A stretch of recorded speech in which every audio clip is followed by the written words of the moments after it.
We will have further engagement with other technology areas and other key application areas within the TSB. And as I said before, other KTNs aligned to these.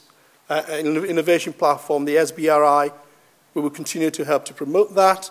If you want us to go beyond that, we will work with you, potential partnerships, either to just explain what is meant by the scheme or help you to be able to take you along the way until you're able to actually receive some developments there.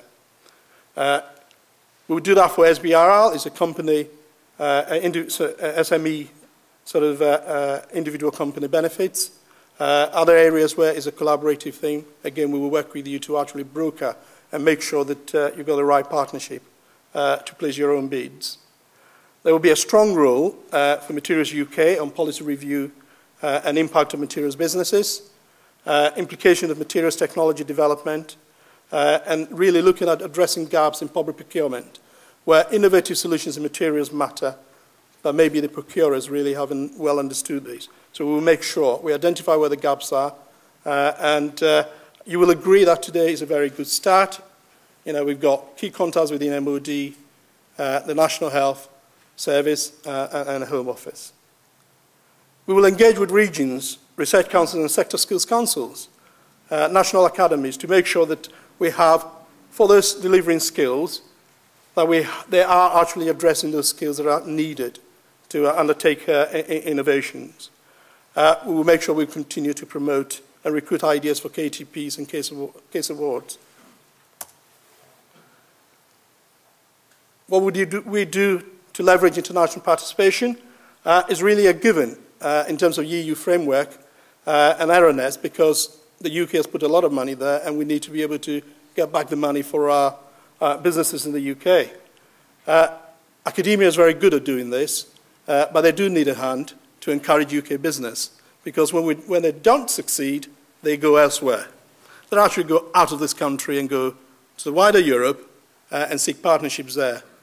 We want to be able to actually not stop that, but increase the awareness to the UK businesses so that they can actually be the ones engaged with academia. Working with the science innovation networks overseas in emerging countries to clearly understand the technology bases of those countries and where the UK has capability to deliver to those markets, and really look to benchmark ourselves against developed economies where we see ourselves as collaborating or competing with them, and again, clearly understanding what we need to do in the emerging markets. We will work with UKTI to promote inward investment opportunities, working with the R&D specialists within UKTI and the sector champions, and particularly within the Advanced Engineering and Materials strategy, which they've recently launched. We will help them to actually deliver. We'll work with trade associations. Trade associations who are very key on promoting UK capability and to help on export opportunities for UK businesses, and we'll work with them to see how we can help. In terms of management and governance, we have responded, and we have a structure which we propose to the Technology Strategy Board to approve. That has a strong supervisory board that has a strategic role for the KTN across all materials and all sectors that we're looking at. The local groups, where we have the 65 organizations engaged, the local groups will continue to have advice on the sector basis, and there will be a strong operational role for the sector committees or boards, because we still need to have very strong sectors, very strong material sectors, application sectors within the KTN, but we want a pan-KTN, multi-KTN solution and direction in terms of strategy, and that's the role for the supervisory board. We have proposed a new organization structure, and I wish I could have shared it with you, but it's not approved yet, so on the 11th of June, I'll be able to share that with you. But we've been back and forth and really produced an effective, slimline organization that provides good management control over the big KTN that we have.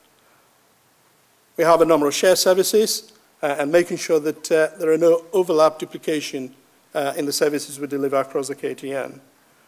Simplified branding. All the no branders have gone. And what we have is one KTN branding, which is subject to, again, approval by the Technology Strategy Board in terms of their branding for knowledge transfer networks. So it's not just a materials knowledge transfer network, their guideline for knowledge transfer network, and we're prepared to adopt that. But the branding needs to recognize that what we have is, yes, one organization, but we have multiple channels for outreach and engaging in special interests. And that has to be recognized. And I'll say in discussions with Technology Strategy Board, they do recognize that. Okay, so quickly to finish, share with you some of the products we have. We will want to work with the media to actually engage the media in a proactive way, to send messages about materials, not wait to be asked to comment, but actually provide to the media good news about materials in the form with the evidence to actually back what we're submitting to them. We will want to work, as I said, with trade associations to actually promote opportunity for export, to look at UK capability, and we want to work and run innovation seminars at trade shows, turn them into promotion of technology capabilities. State-of-art reviews. We do a number of these, and we have done that within our current structure. We will continue to do that, but in areas where it will actually help us to address the key themes we have, and making sure that any new theme that needs to come on board, we provide the evidence to the Technology Strategy Board and any other potential funder that is the area really to be actually put in effort as far as materials are concerned. We want a help desk that is proactive, a sort of a two-way conversation rather than waiting for an inquirer to come. Sometimes we need to go out and ask what the membership feels and what they're doing, what their needs are. And we will have a help desk that operates that way. Podcasts is a way of actually reaching out to those who prefer not to read newsletters or emails, but to listen. So we will provide opportunity to have regular broadcasts that can be downloaded onto iPods for the traveling person who prefers to block their ears from the noise around. We will build capability, a database on research in the materials area within the KTN so that we are more well informed to actually answer to requests or to be able to look at what is happening through state-of-art reviews and say, this is how we block that gap. Technology skill database as well, working with the skills providers and making sure that there are no gaps left and that we have the right training providers to encourage innovation. News bulletins targeting private investors. How much do they know about materials? Are they being fed the right things? We feel we'll have a responsibility here because we're being charged by the Technology Strategy Board to help raise more funds, private funds, not just public funds, for our community. And therefore, we will work with you to actually provide the good news and act as honest brokers, some due diligence without being held accountable. If your business fails, it's not our fault. It's between you and your private investor. So, well, research associates get together, we do that, and we'll continue to recognize that our youth are important, and we need to continue to tell them and help to train them and mentor them. And we will use the KTP and case studentship as a basis to identify these individuals. Patent search and information for SMEs. Very difficult area for SMEs to have access to, and we will work with the Technology Strategy Board to see whether we can have the infrastructure to be able to do this for SMEs.